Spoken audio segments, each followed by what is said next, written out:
Falacia. La palabra falacia deriva del latín falacia, que quiere decir engaño, fraude o mentira, con que se intenta engañar a alguien. Las falacias son usadas para engañarnos y quien las usa pretende hacernos admitir como válidos razonamientos que no lo son. Cuando las falacias son usadas inconscientemente se llaman paralogismos, pero cuando se maquinan con toda la intención se denominan sofismas. Las falacias pueden nacer de errores por violaciones a la lógica. En este caso, son falacias formales que pueden ser identificadas cuando se domina la redacción de los silogismos perfectos. Si actualmente tú te encuentras interesado en el dominio de la lógica formal, actualmente en este canal se está desarrollando el curso introductorio a la lógica jurídica, que actualmente se encuentra en su etapa propedéutica y cuya finalidad es introducirte a las reglas generales del pensamiento correcto o pensamiento que se erige conforme a las reglas de la formalidad. Si eres abogado, estoy muy seguro que este curso te va a ser de utilidad. Te dejo bajo este video la introducción a ese curso y de hecho este video es la octava entrega del mismo. Si no lo has hecho, te invito a suscribirte para que el sistema te avise justo cuando actualizamos este curso e igualmente nuestro canal. Vuelvo a agradecer a todos ustedes sus suscripciones. Ya somos 252 miembros en esta comunidad. Además de las falacias formales que atentan contra las reglas de redacción del silogismo perfecto, existen también unas falacias bastante interesantes y que son ocasionadas por problemas de argumento. Así podemos encontrar que al momento de plantear precisamente una afirmación, debemos de tener mucho cuidado de no incurrir en errores de lógica o en errores de argumentación. El problema de las falacias argumentativas o materiales es que su contenido es inexacto respecto a la realidad, ya sea porque la retórica usada para su elaboración es ambigua y permite interpretaciones tan amplias que puede inducir al error, o ya sea porque el contenido no se apega a las pruebas que se tienen para demostrar las evidencias. En el sistema jurídico es fundamental distinguir tanto las falacias formales o de error en la redacción lógica como las materiales o de contenido. Pues como el propósito de los argumentos en el juicio es lograr la convicción del juez de que los hechos siguieron determinado curso y que por ello ese juez tendrá que otorgar la razón a la parte que tenga el crédito legal a su favor, entonces las falacias serán usadas generalmente por la contraparte cuando precisamente ella carezca de pruebas o de razón, y el objetivo al recurrir a las falacias será nublar precisamente la convicción y persuadir al juez de que las cosas no ocurrieron como tal. En palabras simples y llanas, hay abogados que tratan de sorprender al juez y de convencerle de que la razón está del lado de su cliente, aunque así no sea, y corresponderá a la contraparte coadyuvar en advertir y brindar elementos a su señoría para que identifique sus argumentos audaces. Si usamos una metáfora, podemos resumir que de lo que aquí se trata es de identificar precisamente las falacias durante el proceso. Esto es como si nosotros condujéramos sobre un camino con accidentes y daños. En ese camino, la labor del abogado es, en la etapa procesal adecuada, señalar al juez, evidentemente, aquellos sitios en que dicho camino se encuentra dañado, para evitar que al dictarse el fallo, el juicio del juez caiga en las trampas y engaños elaborados en dicho camino para que se dicte un fallo incorrecto. Por eso, y porque es muy conveniente evitar las falacias o mejor aún detectarlas en los argumentos de la contraparte, es que ahora te presento 5 de los argumentos falaces más comunes que, atentando contra las reglas de la argumentación, se te van a presentar en los juicios. Hago la anotación de que estos son solamente 5 de los casos más comunes. No obstante, durante el transcurso de la elaboración del curso de lógica que se presenta en este canal, elaboraré otras listas relativas precisamente a las falacias con el propósito de que te familiarices con ellas y te encuentres bien armado con la finalidad de prevenirlas en los procesos. Número 1. El engaño de la ignorancia del asunto. También llamada falacia inantingente. Este tipo de argumento engañoso usa una conclusión particular para demostrar algo que no se encontraba en discusión. Se trata de un argumento bastante astuto. En este caso, el manipulador usa una verdad demostrable para establecer conclusiones que desvían del punto que se quiere demostrar. En el sistema jurídico, generalmente a esto se le conoce como variación de la litis. En la etapa probatoria de un juicio, esta ocurre cuando se plantea el ofrecimiento y desahogo, por ejemplo, de la prueba pericial de un metodólogo científico o epistemólogo y cuya finalidad es demostrar con esa prueba pericial la calidad pseudocientífica de la prueba psicológica vertida como determinante para, por ejemplo, demostrar la peligrosidad de un delincuente en razón de que precisamente la prueba psicológica carece de métodos y objetividad. En este caso, el abogado que usa el argumento manipulador para fortalecer y que no se desvirtúe la prueba psicológica, discute que el epistemólogo o el metodólogo, al ser individuos que analizan solo las reglas de una correcta aplicación del método científico, carecen por tanto del criterio o capacidad para discutir la calidad conclusiva de la psicología como ciencia. Pues para ello, plantearía este abogado astuto, se requeriría un perito de naturaleza médica equivalente. En este caso, la falacia se encuentra enfocada a ignorar la calificación pseudocientífica del peritaje psicológico al cuestionarse que para demostrarlo sería requerible la asistencia de una ciencia médica y con ello pretendiendo ignorar que es la epistemología la rama que se ocupa de validar precisamente los métodos científicos que rigen a todas y cada una de las ramas de obtención del conocimiento científico humano. Es decir, en este caso el argumento astuto pretende dar más valor a una premisa menor al exigirse en este caso el empleo de una ciencia médica para ignorar el punto a discusión que es la ausencia de método válido de la psicología para demostrar sus objetos analizados. Número 2. La falacia dirigida contra el hombre, también denominada como falacia argentum ad hominem.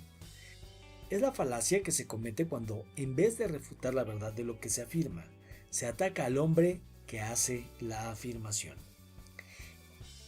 En este caso, el manipulador se sirve de una cualidad notoria y por todos conocida de la contraparte, para enfatizarla, para causar la inatención de la solicitud, o bien también para evitar que se atiendan a las demostraciones de la contraparte, usando y enfatizando esa cualidad personal como un distractor y evitar que se evalúe la verdad del argumento que el individuo calificado sostiene. Un ejemplo es la materia laboral en la cual se sostiene que los derechos de los trabajadores deben de retirarse por tratarse de actos de populismo. En este caso se dejan de analizar los argumentos de índole económica que el grupo trabajador podría aportar para demostrar que su mercancía, que es el trabajo, es un factor económico que merece una revaluación y, por lo tanto, un mejor pago en el mercado, y como consecuencia una sanción por parte de los tribunales para sustituir el actual y aumentarlo hacia el futuro. En este sentido, el análisis del argumento con el calificativo de grupo de izquierda o populista tiene por propósito precisamente distraer la atención del fondo. En este caso, la incorrección opera porque en lugar de realizarse el análisis de fondo del argumento, así como de las posibles periciables contables y económicas para validar la cotización del salario, se sustituye todo esto con el mero calificativo de izquierdismo o populismo con lo cual la contraparte, si no se enfatiza la falacia, logrará que se deje de estudiar la verdad económica de fondo. Número 3. La falacia por ignorancia. Se le denomina también como argumento ad ignorantiam. El manipulador en este supuesto sostiene la ignorancia y la imposibilidad de cambiarla para demostrar que debe ser eximido de su responsabilidad. En general, es una falacia muy usada en derecho administrativo y penal. En el caso del derecho administrativo está prohibida. En cambio, en materia penal es una regla. No abordaré en este video los casos del uso del argumento ad ignorantiam en materia administrativa como materia inatendible para modificar la laicidad de la educación u obligar a las personas a sustentar sus opiniones. Pues en el primer caso, el derecho a la laicidad afortunadamente se encuentra adoptado por nuestro sistema jurídico y en el segundo nadie está obligado a lo imposible. Sin embargo, en materia administrativa, el principio es aplicable en materia de reclamación de responsabilidad de los funcionarios públicos.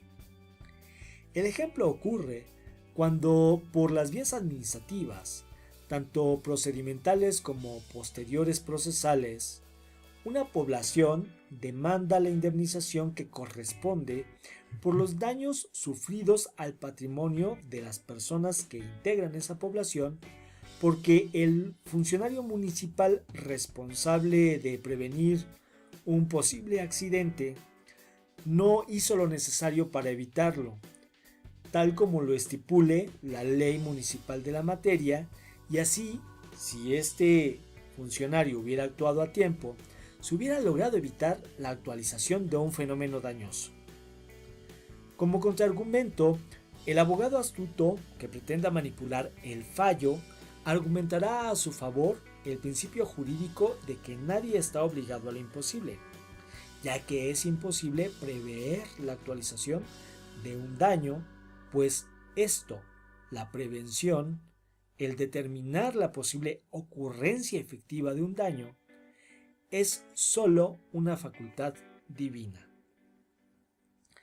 En este caso, el discurso manipulador que pretende hacer imposible el que el funcionario pueda adivinar que el fenómeno va a ocurrir y a dañar a las personas, pretende enterrar bajo el argumento falaz el hecho de que la ley no es materia de prueba y que si la ley disponía los procedimientos correspondientes que obligaban que el funcionario hiciera lo necesario antes del incidente para evitar que éste ocurriera y no lo hizo, entonces está incurriendo en responsabilidad por omisión, situación que el discurso manipulador pretende ocultar bajo el argumento de que se le pretende imponer al funcionario un acto adivinatorio.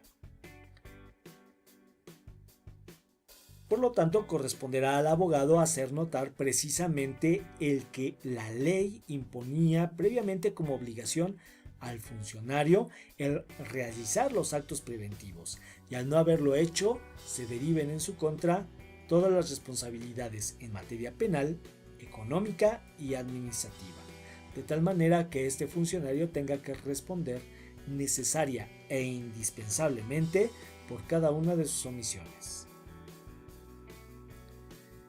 Ahora bien, en materia penal, la sanción de la falacia ad ignorantiam es sancionada de forma positiva. Esto es, no se prohíbe, sino que por derechos humanos se encuentra favorecida como una excepción que confirma la regla. La máxima penal, en tal sentido, reza que toda persona es inocente hasta que se demuestre lo contrario.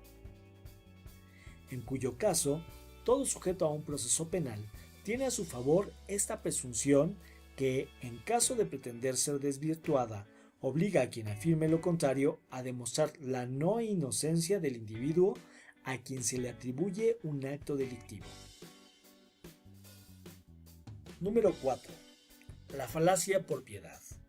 Es el recurso falaz más empleado en los Estados Unidos de Norteamérica, tanto en el sistema jurídico oral como en el político, y el objetivo es mover las fibras emocionales de la audiencia para ocasionar un sentimiento de afinidad con el delincuente y lograr la consecuente absolución.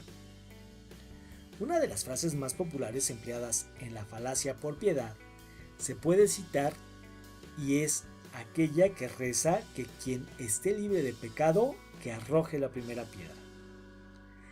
La intención clara de esta frase es ocasionar, cultivar y abonar la culpa en la audiencia para hacerla reflexionar y evitar que emita un fallo condenatorio.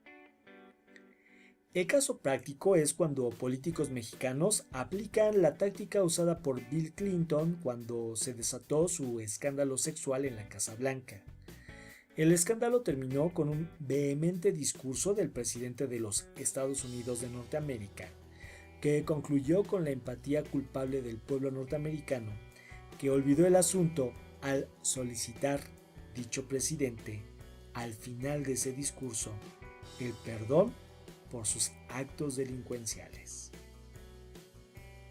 En este caso, el argumento que se emplea no es lógico, sino atiende a la emoción primitiva de las personas y sus impulsos, y las hace sentir culpables porque finalmente todo ser humano en algún momento de la vida dio o ha dado rienda suelta a sus instintos o pasiones, o al menos también las ha querido liberar, logrando con ello activar las primitivas neuronas espejo que se encuentran en el cerebelo y con ello la empatía y la consecuente complicidad de la audiencia que decide dejar de cuestionar la verdad de fondo e imponer sanciones, sustituyendo todo esto por un borrón y cuenta nueva moralmente cuestionable. Número 5. La falacia del llamado emocional al pueblo. Se denomina argumento ad populum. En este caso, se trata de someter los argumentos racionales en una comunidad empleando la opinión pública de la masa.